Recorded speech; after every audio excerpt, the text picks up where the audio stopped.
एक आदमी अपनी जान की परवाह किए बिना घूमते हुए पंखों को पार करता है और टॉप फ्लोर की टाइटेनियम से बनी 1 मीटर मोटी दरवाजा खोलने की कोशिश करता है।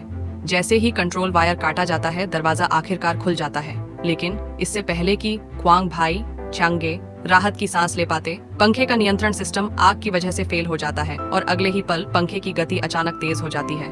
क्वांग भाई सोचने का समय भी नहीं पाते और तुरंत छलांग लगाते हैं। सौभाग्य से वह पहले से बंधी सुरक्षा रस्सी को पकड़ लेते हैं, लेकिन सिग्नल लाइट फेल हो जाती है और वह जोर से एक कांच की दीवार से टकरा जाते हैं। एक पैर रस्सी में लटक जाता है और उसी की बदौलत वह बच जाते हैं। लेकिन वो पैर एक नकली टांग प्रोस्थेटिक होती है जो इतना वजन नहीं सह सकती।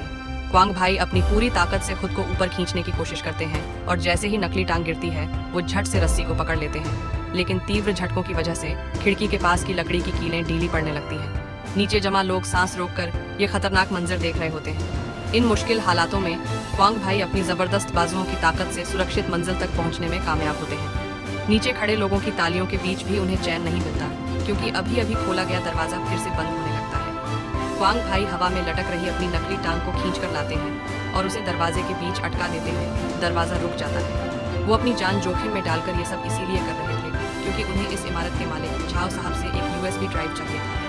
उस ड्राइव में वह सबूत थे जिनकी मदद से वह अपनी बेटी को किडनैपर्स से छुड़ा सकते थे।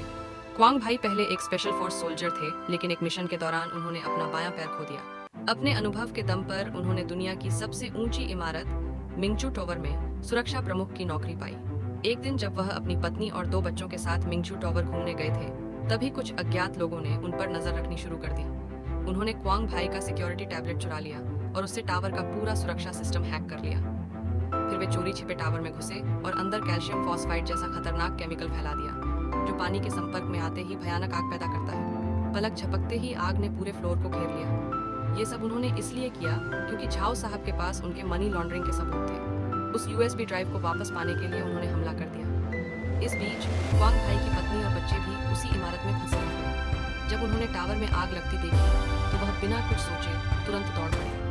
अब इमारत आग की लपटों में घिरी थी और सीधे अपने परिवार तक पहुंचना नामुमकिन था। तभी उनकी नजर पास में खड़ी एक निर्माण लिफ्ट एलिवेटर क्रेन पर पड़ी और उनके दिमाग में एक खतरनाक लेकिन साहसी योजना आई। अगर आप चाहें तो मैं इस कहानी को स्क्रिप्ट या उपन्यास की शैली में